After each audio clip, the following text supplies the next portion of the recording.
Mong sau mấy ngày tới trời đừng có mưa để mình làm nốt, chứ mưa xuống bếp không làm nổi.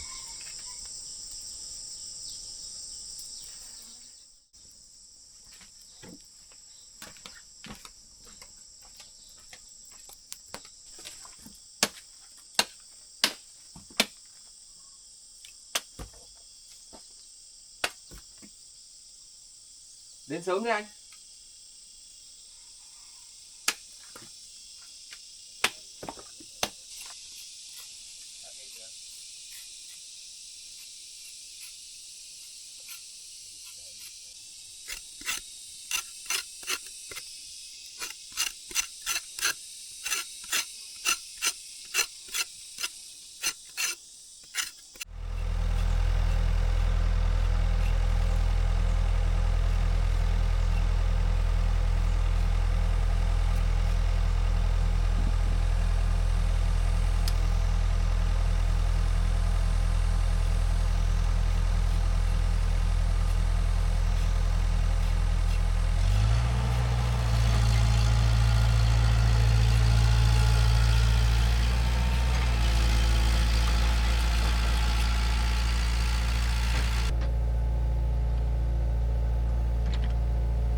Giờ mình muốn đi thăm anh ấy mà không biết anh ấy nhà ở chỗ nào nữa, không biết là anh mua đất tận đâu. Mình thì rất tốt với anh, chắc là trong lòng của anh ấy chỉ nhớ đến chị ta thôi. Nhớ đến những cái ngày tháng mình hay lên thăm anh ấy, bao nhiêu là kỷ niệm. Nhớ đến anh ấy buồn thật đấy.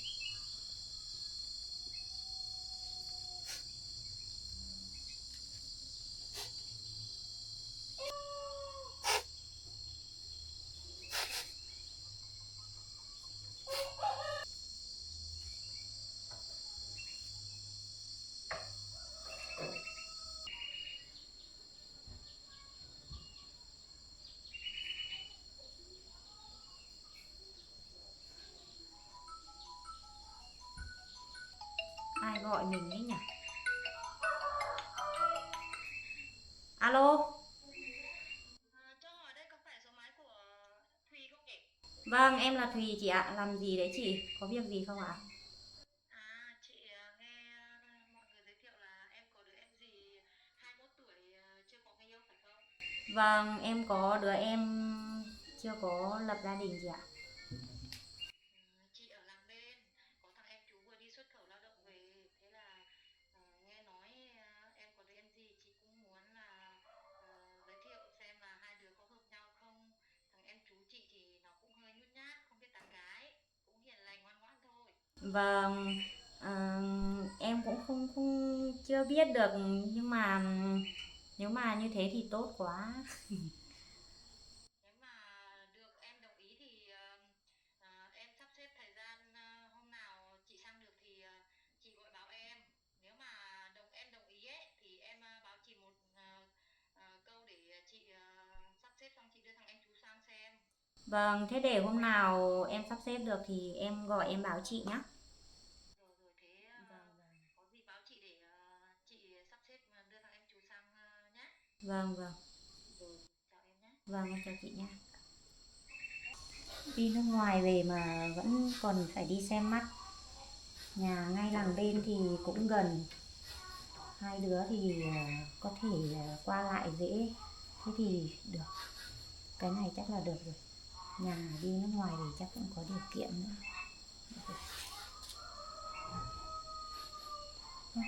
Ai nghe như kiểu ai khóc hay sao thế này? Tiếng sụt xịt ở đâu đây? Mình ra xem nào.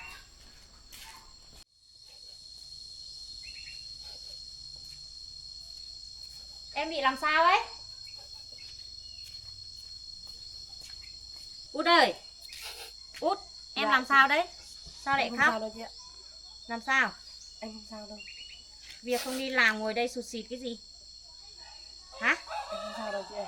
Chị biết ngay mà, từ cái ngày mà em quen cái thằng Trần Công đấy, chị thấy lúc nào người em cũng thẫn thờ, có được như bình thường nữa đâu. Em không sao đâu chị ơi. Còn chối chị nữa. Thôi không ngồi đây khóc nữa, người ta đi đường đã cười cho vào đây chị bảo. Dạ, em không sao đâu chị ơi. Đi vào trong nhà chị bảo.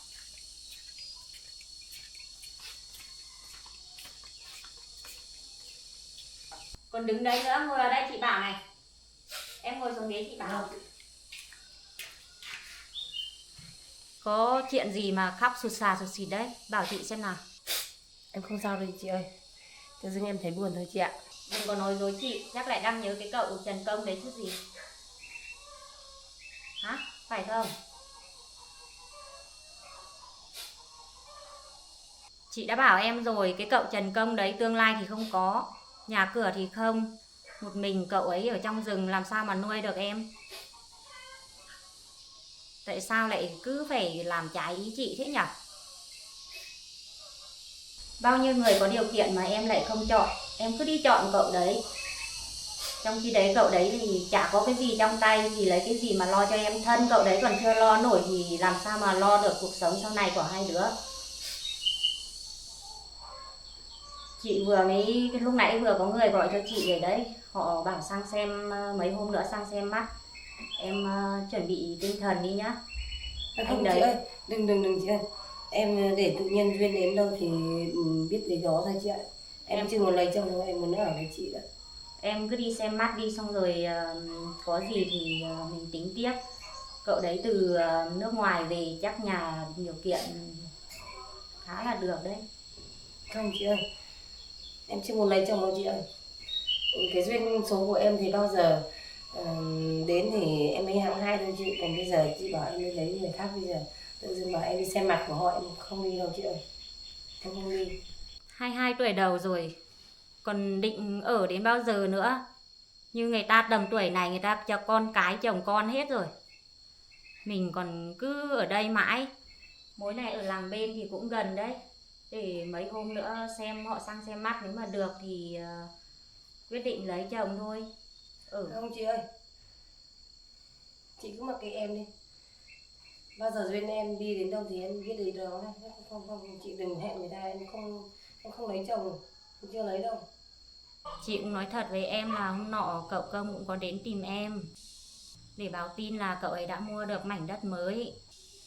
Thế nhưng mà chị nói với cậu ấy là bây giờ em có người yêu mới rồi, đừng có đến làm phiền em nữa. Thì chắc chả bao giờ cậu đấy đến tìm em nữa đâu, em đừng có tương tư cậu ấy nữa. Hóa ra là như vậy, anh ấy đến tìm em thì chị cũng không nói gì để cho em biết, mà để em lên tận trên nhà của anh ấy mà không thấy anh ấy đâu. Sao chị không nói cho em biết? Thì chị không thích em qua lại với cậu ta, nên là chị không nói.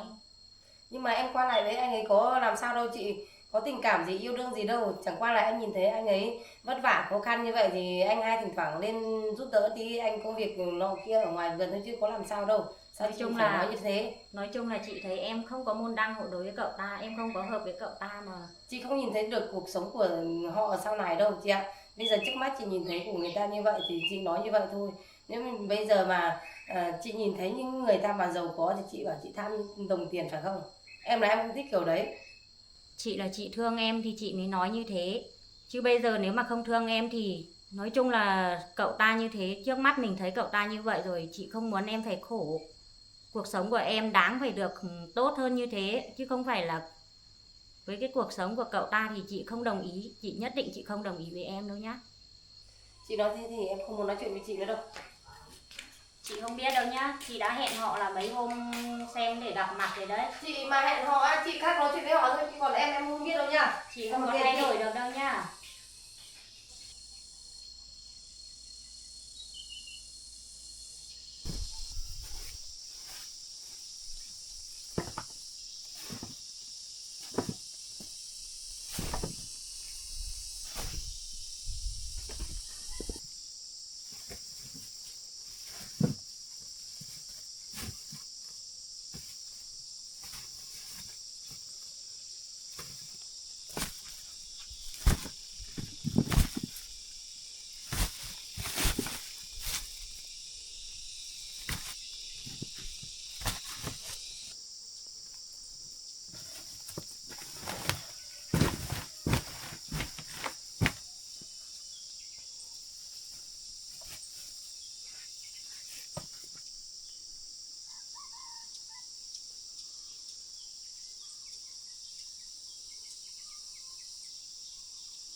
Tối qua trời mưa cả đêm, không biết máy hôm nay họ có làm không.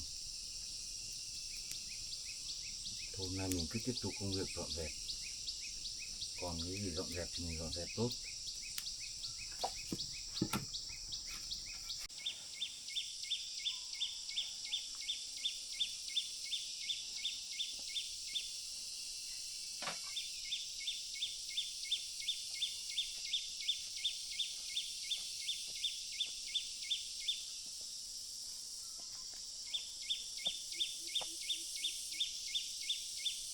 Đất còn ẩm như này chắc hôm nay máy không đến làm rồi.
bắt đầu mưa rồi. Cứ mưa suốt như thế này bao giờ máy mới gạt xong công trình cho mình.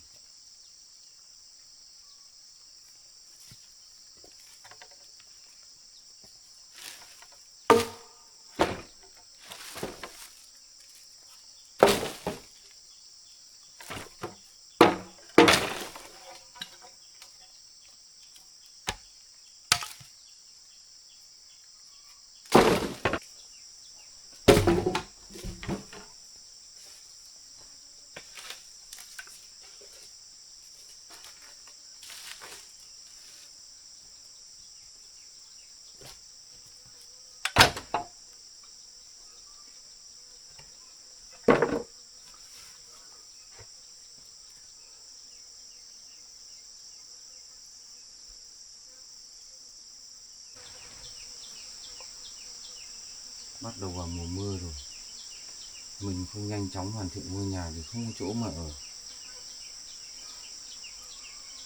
Mà mưa như này máy thì cũng không làm được, no quá.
Ở đây có đống đá.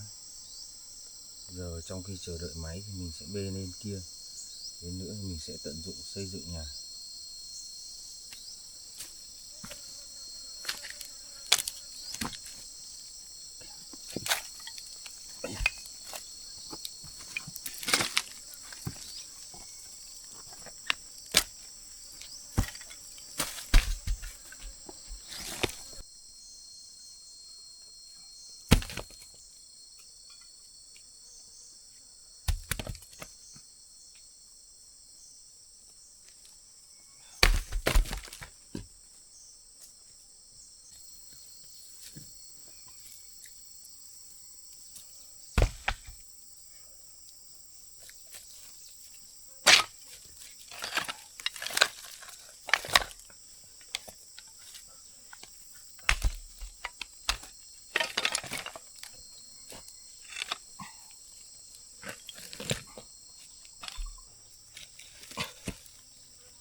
Đây là dây củ mài núi mà. Sao nó mọc ở đây nhỉ? Dây to này chắc củ to lắm này.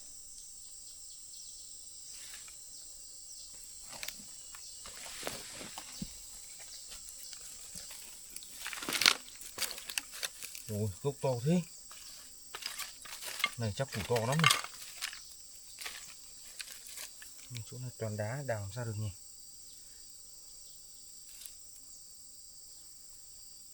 Hay lát nữa ông máy xúc đến, ông nhờ ông cuốc cho mấy gầu ở đây xem nào.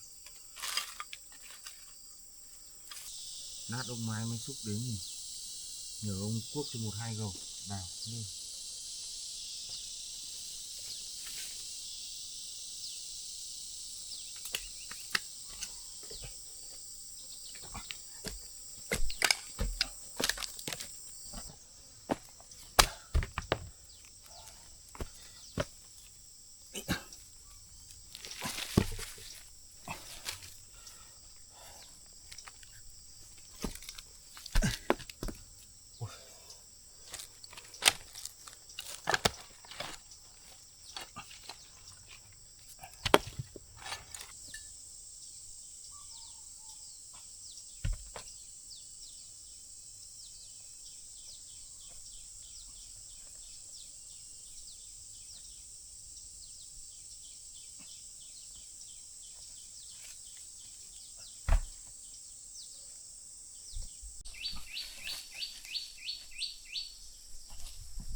Cái ớt này.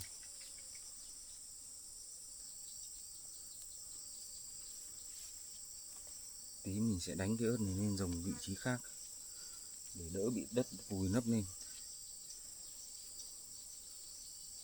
Bê xong đá đã.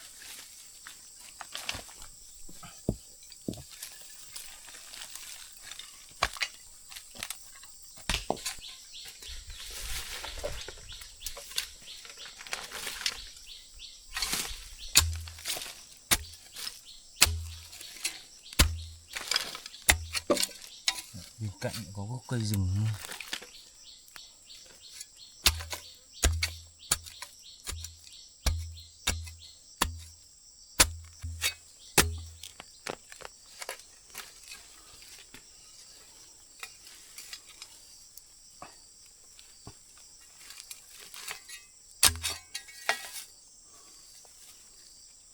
Mình mang lên vị trí khác mình trồng.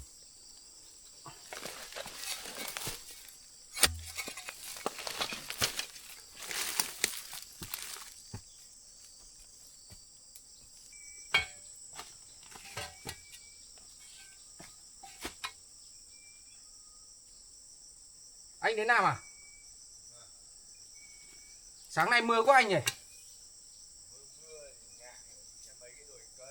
À vâng. Vâng, em ngóng mãi chả thấy đâu.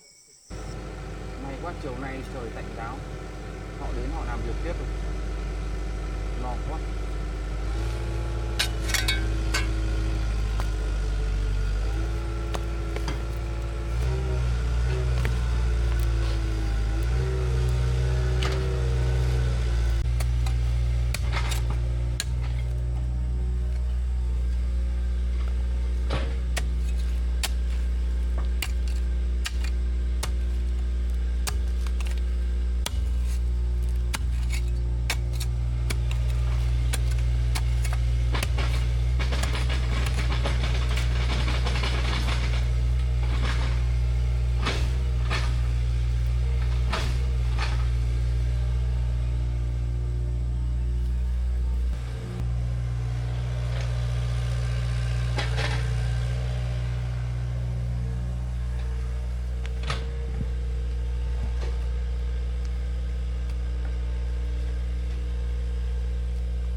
trước.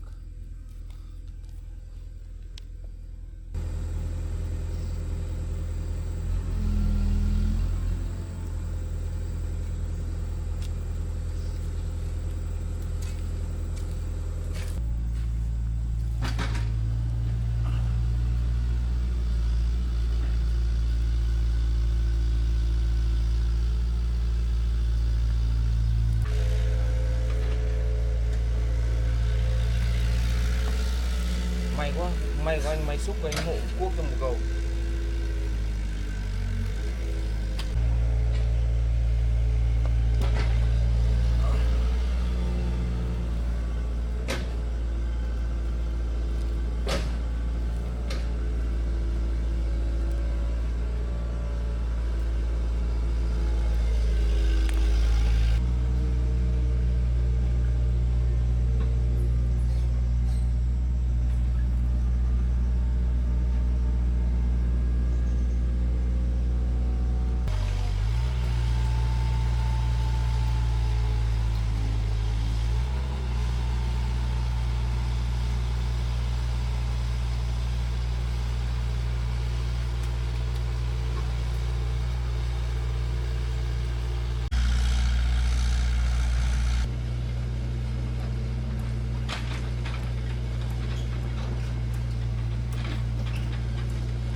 Công việc như này là cũng tạm ổn rồi.